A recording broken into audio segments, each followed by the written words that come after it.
बेटे अब सम of angle के फॉर्मूले हो गए, हम लोगों ने उनका यूज भी समझ लिया एग्जाम्पल्स के through.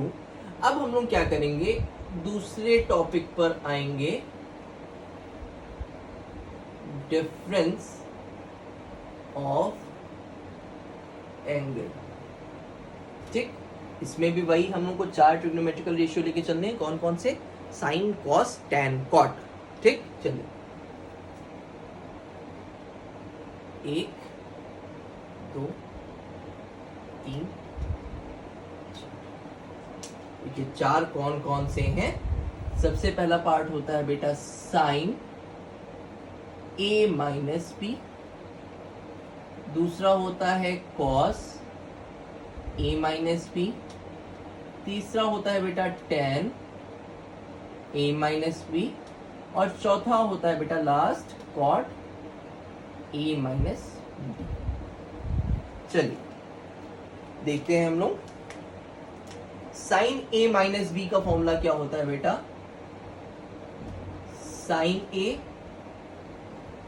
Cos B minus cos A sine. Simple. वहां पे क्या था? Sine A cos B plus cos A sine B, minus में क्या है? डिफरेंस ऑफ एंगल में क्या है? बस बीच में माइनस का साइन लगा देना। अब कॉस ए माइनस बी का फॉर्मूला होता है cos A cos B plus sign A sign.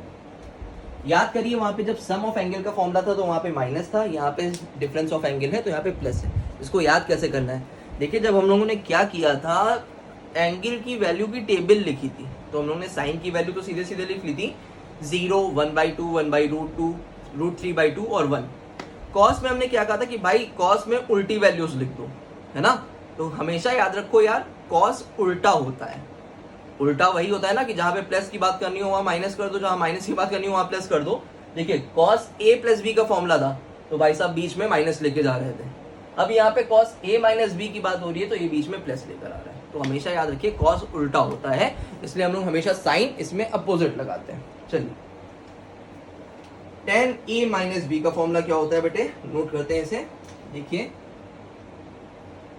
Ten A minus tan B divided by 1 plus tan A into ten.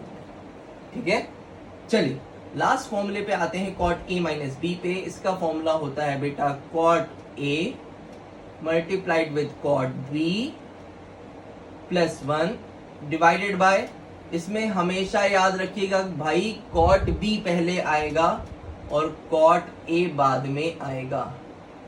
ये चीज बहुत ध्यान रखने वाली होती है कि हमेशा डिनोमिनेटर में हम लोग कॉट बी को पहले रखेंगे। ये चीज हमेशा ध्यान रखिएगा, इसमें बच्चों से बहुत गलती होती है सवाल करते समय।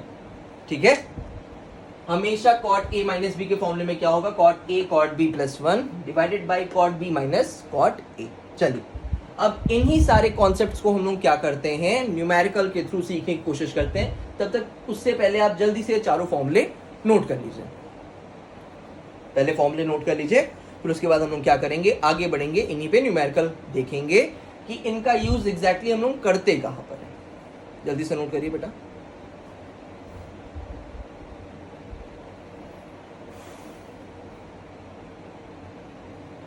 चलिए एग्जाम्पल्स पे हम लोग आते हैं।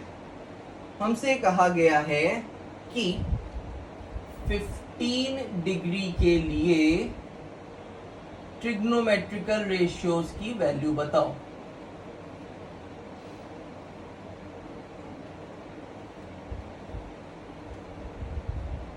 अब 15 डिग्री कैसे आता है भाई? 15 डिग्री मैं कैसे लाऊंगा?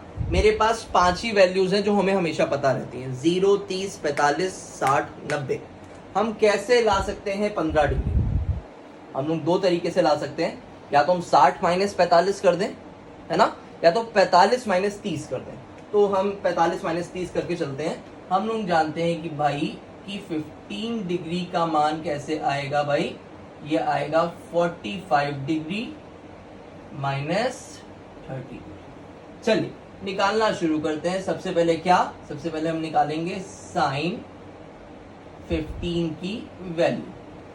अब साइन 15 को हम लोग कैसे लिख सकते हैं भाई, देखिएगा वही पुराना काम, साइन 45 माइनस 30 है ना।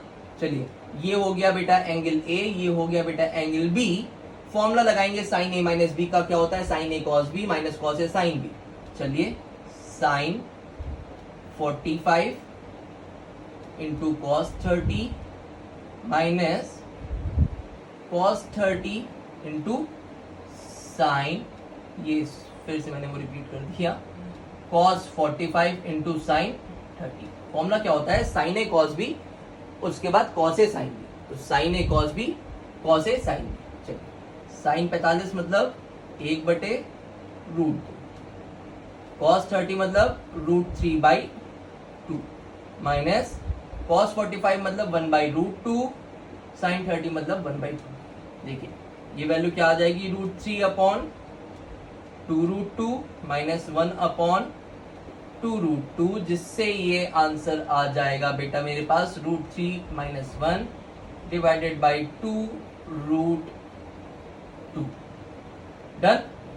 चलिए मैंने एक में कैलकुलेशन करके दिखा दिए हैं, अब बाकी सब में मैं कैलकुलेशन करके नहीं दिखाऊंगा, मैं बस आपको फॉर्मूले में वैल्यूज इंप्लीमेंट करके दिखाऊंगा।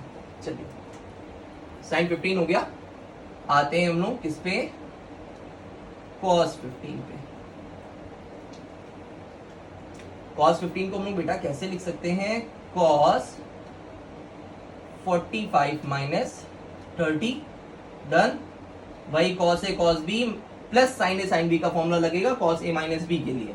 तो देखिए cos 45 multiplied with cos 30 plus sin 45 multiplied with sin 30। Values आप रखेंगे और रख कर निकाल लेंगे। कोशिश करिएगा ये जो वैल्यूज मैं ड्रॉप कर रहा हूं आप लोगों के लिए, जो मैंने सम ऑफ एंगल्स में ड्रॉप की थी cos tan cot की, और जो मैं डिफरेंस ऑफ एंगल में ड्रॉप करूंगा cos tan और cot की, उनकी वैल्यूज आप निकालें और आप कमेंट सेक्शन में अपने आंसर जरूर से जरूर पोस्ट करें।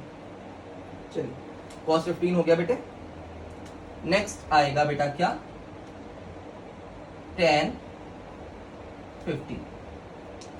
चलिए tan 15 की वैल्यू क्या होती है, फॉर्मूला लगाइए, पहले 15 को लिखिए 45 माइनस 30। देखिए फॉर्मूला क्या होता है, tan a minus tan b मतलब tan 45 minus tan 30 divided by 1 plus tan a tan b, 1 plus tan 45 multiplied with tan। Values put करेंगे आप और उसके बाद आंसर्स को पोस्ट करेंगे कमेंट सेक्शन में। लास्ट रेशियो पे आते हैं। लास्ट रेशियो मेरा क्या होता है भाई, cot 15। तो cot 15 की मैं वैल्यू निकालूंगा कैसे, देखिएगा यहाँ पे cot क्या 45 माइनस 30। ठीक है, अब फॉर्मूला लगाएंगे हम लोग, cot A मतलब cot 45, cot B मतलब 30, फिर प्लस 1 डिवाइडेड बाई, बहुत ध्यान देने वाली बात, पहले आएगा cot B फिर आएगा क्या cot A। हमेशा ध्यान रखिएगा cot B पहले आता है और cot A बाद में आता है। तो यहाँ पे इन 4 एग्जाम्पल्स के थ्रू हम लोगों ने क्या समझा कि हम लोग डिफरेंस ऑफ एंगल के कॉन्सेप्ट को कहां पर यूज करेंगे। मुझे लग रहा है कि शायद आपको ये पूरा कॉन्सेप्ट समझ में आया होगा। तो अब हम लोग क्या करेंगे, इसको नोट करेंगे, फिर उसके बाद क्या करेंगे, योगांतर के सूत्रों पे आएंगे। योगांतर मतलब जिसमें सम और डिफरेंस दोनों फॉर्मूले को कंबाइन किया जाएगा। चलिए इसको नोट कर लीजिए जल्दी से।